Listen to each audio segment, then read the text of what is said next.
दोस्तों दनोइस पर आप सभी लोगों का एक बार फिर से स्वागत है। देश और दुनिया की 10 बड़ी खबरें लेकर आपके सामने हाजिर है। सबसे पहले जान लेते हैं हेडलाइंस को। एक बार फिर होने वाले हैं सभी ट्रेनों के पहिए जाम। पूरे भारत की ट्रेन सेवा हो सकती है ठप।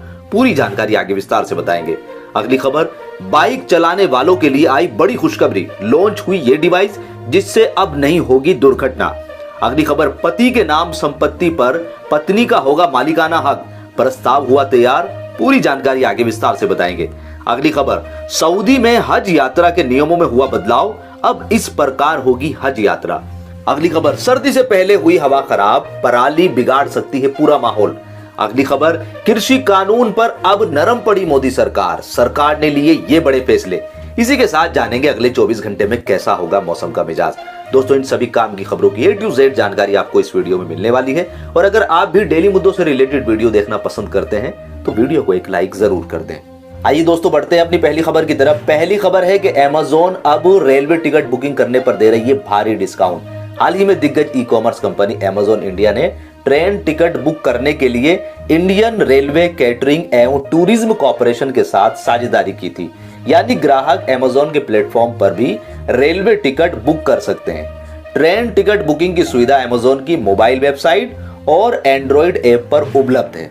इसकी खास बात यह है कि ग्राहकों को नो एडिशनल सर्विस चार्ज और कैशबैक सहित कई सुविधाएं Amazon दे रहा है। दोस्तों अगली खबर जो है वो रेल के ना चलने को लेकर है। कोविड-19 संकट के बीच जैसे तैसे चल रही भारतीय रेल के पहिए पूरी तरह से रुक सकते हैं। दरअसल अपनी लंबित मांगों को लेकर रेलवे कर्मचारियों ने देश भर में रेल हड़ताल करने का ऐलान किया है। भारतीय रेलवे कर्मचारियों की बड़ी union national federation of Indian railway man ने मंगलवार को इसकी घोषणा की है। NFIR के मंत्री डॉक्टर M रघुइया ने मंगलवार को कहा कि कोरोना संकट के बीच 13 लाख रेल कर्मचारी अपनी जिंदगी को दांव पर लगाकर दिन रात मेहनत कर भारतीय रेल को चला रहे हैं। लेकिन इसके बावजूद भारतीय सरकार रेल कर्मचारियों की लंबित मांगों को पूरा नहीं कर रही है। उनके अनुसार देश भर में रेल कर्मचारियों का करीब 2000 करोड़ रुपया बोनस पेंडिंग पड़ा है, जिसका भुगतान सरकार की ओर से रेल कर्मचारियों को अभी तक नहीं किया गया। यहां तक कि कोरोना काल में रेलवे ऑपरेशन को सुचारू रखने के लिए रेल कर्मी काम कर रहे हैं, जिससे कोविड-19 संक्रमण के चलते अभी तक करीब 300 रेल कर्मचारी मर चुके हैं। इन रेलवे कर्मचारियों के परिवारों को उचित मुआवजा दिया जाना चाहिए। दोस्तों अगली खबर जो है वो फेस्टिवल के मौके पर ट्रेनों के चलने को लेकर है। दुर्गा पूजा, दीपावली और छठ पूजा त्योहारों से पहले भारतीय रेलवे ने यात्रियों को बड़ी सौगात दी है। भारतीय रेलवे ने 20 अक्टूबर से 30 नवंबर के बीच 196 जोड़ी यानी 392 ट्रेन चलाने का फैसला किया है। ये ट्रेनें कम से कम 55 किलोमीटर प्रति घंटा की रफ्तार से चलेगी। फेस्टिवल स्पेशल ट्रेनों का किराया सामान्य स्पेशल ट्रेनों के किराए की तुलना में 30% ज्यादा होगा।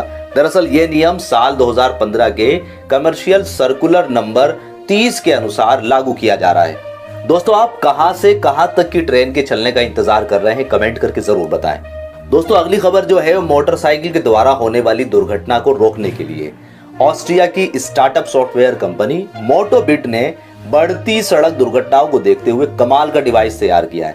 यह डिवाइस खास तौर पर मोटरसाइकिल चालकों के लिए बनाया गया है। यह डिवाइस कंपनी के जरिए व्हीकल ड्राइवर करने वाले व्यक्ति से ऑन रोड कम्युनिकेट करेगा। डिवाइस की मदद से चालकों का ध्यान सड़क और वाहन की गति पर ही रहेगा। इस डिवाइस का नाम सेंटिनल रखा गया है। फिलहाल इस डिवाइस को क्राउड फंडिंग वेबसाइट पर $128 में बुक किया जा सकता है। दोस्तों अगली अपडेट जो है वो पति और पत्नी की संपत्ति को लेकर है। पर्वतीय क्षेत्रों में पति के नाम दर्ज भूमि पर पत्नियों को मालिकाना हक देने का प्रस्ताव राजस्व विभाग ने करीब करीब तैयार कर लिया है। न्याय विभाग से राय ली जा रही है। प्रस्ताव को कैबिनेट में लाने की तैयारी पूरी हो गई है, लेकिन इसे कब लाया जाएगा यह न्याय विभाग से मिलने वाली राय में लगने वाले समय पर निर्भर करेगा। दोस्तों अगली खबर चीन के मुसलमानों की हज यात्रा के नियमों में बदलाव को लेकर है। चीन ने वार्षिक हज के लिए सऊदी अरब जाने वाले मुसलमानों के लिए नए नियम जारी कर दिए। इन नियमों के अनुसार तीर्थ यात्रा का आयोजन केवल देश के इस्लामिक एसोसिएशन द्वारा होना चाहिए और तीर्थ यात्रियों को चीनी कानून का पालन और धार्मिक अतिवाद का विरोध करना चाहिए। चीन में 20 मिलियन मुस्लिम रहते हैं, ज्यादातर उइगर तुर्क मूल का एक जाति समूह और हुई मुस्लिम जो कि चीन का जाति समूह है। एक आधिकारिक श्वेत पत्र के अनुसार हर साल 10,000 चीनी मुसलमान हज करने जाते हैं। दोस्तों, चीन के द्वारा लगातार उइगर मुसलमानों पर अत्याचार पर आपके क्या विचार हैं, कमेंट करके जरूर बताएं। दोस्तों, अगली खबर दिल्ली में वायु प्रदूषण को लेकर है। हवा की गति कम होने और तापमान कम होने के चलते प्रदूषक तत्वों के हवा में जमा होने के कारण राष्ट्रीय राजधानी दिल्ली की वायु गुणवत्ता मंगलवार सुबह बहुत खराब श्रेणी में पहुंच गई है। जानकारों का मानना है कि पराली जलाने से राज्य में हालात और बिगड़ सकते हैं। इस मौसम में पहली बार हवा की गुणवत्ता इतनी खराब हुई। प्रदूषण की समस्या को लेकर उप मुख्यमंत्री मनीष सिसोदिया ने कहा है कि दिल्ली सरकार लगातार पूरे साल काम कर रही है ताकि दिल्ली का प्रदूषण कम किया जा सके। लेकिन पराली का प्रदूषण सिर्फ दिल्ली की नहीं बल्कि पूरे नॉर्थ इंडिया की समस्या है। अफसोस की बात यह है कि केंद्र सरकार ने कोई कदम नहीं उठाया, पूरे साल हाथ पर हाथ रखे बैठी रही। दोस्तों, दिल्ली की प्रदूषण समस्या के बारे में आपके क्या विचार हैं, कमेंट करके जरूर बताएं।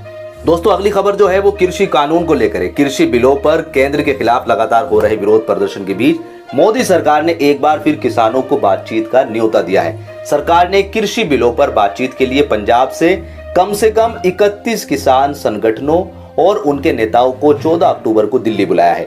नए कृषि कानूनों के खिलाफ पंजाब और हरियाणा में सबसे अधिक प्रदर्शन देखने को मिल रहे हैं। मोदी सरकार ने कृषि सचिव संजय अग्रवाल के नेतृत्व में एक टीम से बातचीत का प्रस्ताव रखा है, जिसमें 10 अक्टूबर को किसान नेताओं के निमंत्रण पर हस्ताक्षर किए थे। किसान संगठनों ने इससे पहले पिछले सप्ताह केंद्रीय कृषि विभाग द्वारा 8 अक्टूबर को उनकी चिंताओं को दूर करने के लिए आयोजित बैठक में भाग लेने के निमंत्रण को अस्वीकार कर दिया था। दोस्तों, कृषि कानून पर आपके क्या विचार हैं, कमेंट करके जरूर बताएं।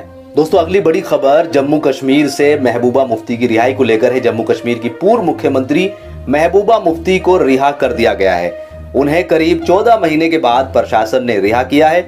बता दें कि बीते साल अगस्त में मोदी सरकार द्वारा जम्मू कश्मीर से धारा 370 को हटाने से पहले महबूबा मुफ्ती को नजरबंद किया गया था। इसके बाद उन्हें PSA कानून के तहत हिरासत में ले लिया गया था। महबूबा मुफ्ती ने ट्विटर अकाउंट से ट्वीट करके इसकी जानकारी दी। दूसरी तरफ मुफ्ती की रिहाई के लिए उनकी बेटी ने सुप्रीम कोर्ट का दरवाजा खटखटाया है। हालांकि मामले पर अभी फैसला आना बाकी है। दोस्तों, महबूबा मुफ्ती की रिहाई पर आपके क्या विचार हैं, कमेंट करके जरूर बताएं। आइए दोस्तों, बढ़ते हैं अपने मौसम समाचार की ओर। अगले 24 घंटे के दौरान तेलंगाना, कर्नाटक और मराठवाड़ा में भारी से अति भारी बारिश होने की संभावना है। मध्य महाराष्ट्र, छत्तीसगढ़, आंध्र प्रदेश, विदर्भ, आंतरिक कर्नाटक, केरल, रायलसीमा और कोंकण गोवा में अधिकांश स्थानों पर हल्की से मध्यम बारिश के साथ साथ कहीं कहीं भारी बारिश भी दर्ज हो सकती है। आंतरिक उड़ीसा, दक्षिणी पूर्वी और दक्षिणी पश्चिमी मध्य प्रदेश, कोंकण गोवा और लक्षद्वीप के कुछ हिस्सों में हल्की बारिश हो सकती है। जम्मू कश्मीर, गिलगिट बाल्टिस्तान, मुजफ्फराबाद, पूर्वोत्तर भारत, झारखंड और गंगी पश्चिमी बंगाल में हल्की बारिश की संभावना है। तो दोस्तों, ये थी सुबह की 10 बड़ी खबरें। उम्मीद करते हैं कि वीडियो आपको पसंद आई होगी। वीडियो पसंद आई है तो वीडियो को लाइक और शेयर जरूर कर दें।